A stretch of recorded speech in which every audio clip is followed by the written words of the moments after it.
Central Valley Paranormal. I've been doing it, but so you guys just did Virginia City though, right? We just did Virginia City. Fantastic. And how was that? Very active. Yeah. It was nice. It was really good. We're excited. Wow. We're going to go back a few more times. We get to go back in the winter. Spend the night at St. Mary's. Fantastic. And that's what I like about HPI too, because we, wherever we're at, we'll say we're up in Reading, then we see the Reading group. It's just like a family reunion. You see all these people come back again. And now I have over here Carolyn, CC, and you're with Soul Seekers. Paranormal Research. When's the last time we saw each other? Fairfield. Fairfield. Was it Fairfield? Yeah, that was a good Indian investigation. Sheriff. That was amazing. They actually moved out of their house. Oh, really? Did they really? Yes. Wow. Oh, wow. Nope, they quick sailed. Wow. They were done. Wow. So. And right behind that was this historical building. The mansion. Yeah. Yeah. And someone saw an apparition, I think, in the top window. Mm-hmm. Who saw Yeah, that? it was a woman. That was me. Jenny? Yeah. And Nikki. It was a woman, right? Yeah. Oh, that's crazy. So anyway, it seems like in this house, in Anita's beautiful home, it seems like there's some Indian activity. Maybe perhaps this house was built.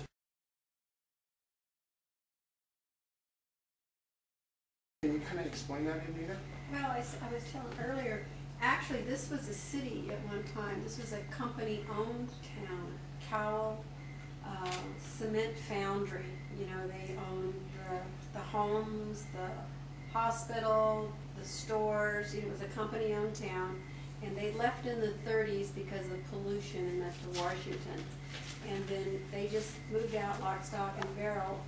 Then this became a art community, like the hippies and the beatniks, and like in the 50s it was the beatniks, and then it turned into the hippies and that sort of thing. I had heard about it in 1969 when I moved to Concord. My husband had told me about it, and we came out and looked, and I thought it was really neat, a real old-fashioned company town. Then we had moved around and everything, and in '74 we moved here, and they had leveled the city other than the fire station and the smokestack. And they had put in this complex, homeowners association in all the homes. And we were one of the first homeowners. There was only 2 courts when we moved here, and it was just fields completely around for like 2 years. And then they started building again and filled it in. And that's when you could see the cemetery. There was this old cemetery right up here on the hill. You could just see it. And I would walk up there to it. And I had always, cemeteries have always fascinated me. And I've traveled all over the United States, and I've always looked into where's your cemetery, your local cemetery. And the best ones were back in New England because they were mounds.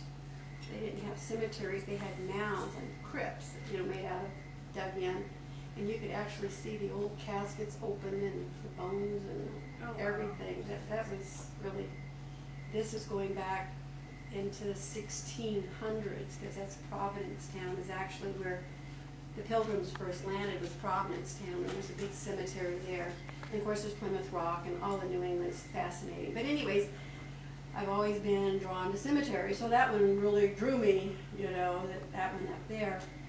And then 20 years, I lived here 10 years, and then they put in a development.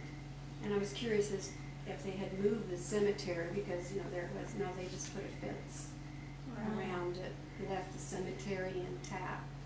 And it was made, it was 1865, so it's well over 100 years old. It's really old. And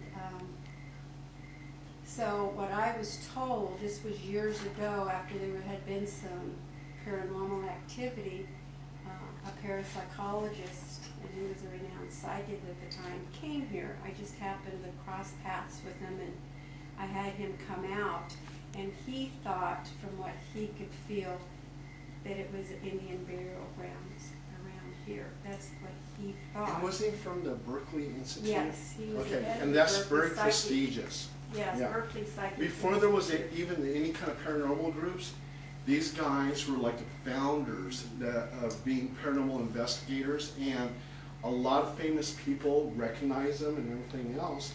And he actually came down here to do an Yes. investigation. Yes, in fact, we had a homeowners association, this is a home.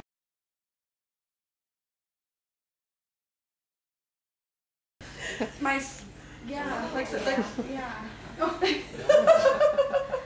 And your hair felt like it was brushed. It was, somebody was touching my hair, touching my back, and then my skirt started going like It was this. just fluttering, like, Oh, it was so- very odd. For a few minutes. Yeah, it was What? for a while. And I was trying to shut up and not say anything. What, here? And you saw Right it? here. Yeah, I saw her skirt. It was just, Okay, well, because I know the air conditioner is on right No. here. No, So, The air conditioner's not on. It's not moving now. It's Lady, not. I beg every day. No, It was- something was there. give a vent it or was something? going like this. Give a vent, like down here? No, But it wouldn't. The window is open, right? It's over here, but there's no air conditioning There would have to be air. on. Is the window open? Yeah. Yeah, the window's open. Oh, okay. But it was fluttering, like it was Like somebody something was going Like playing with it.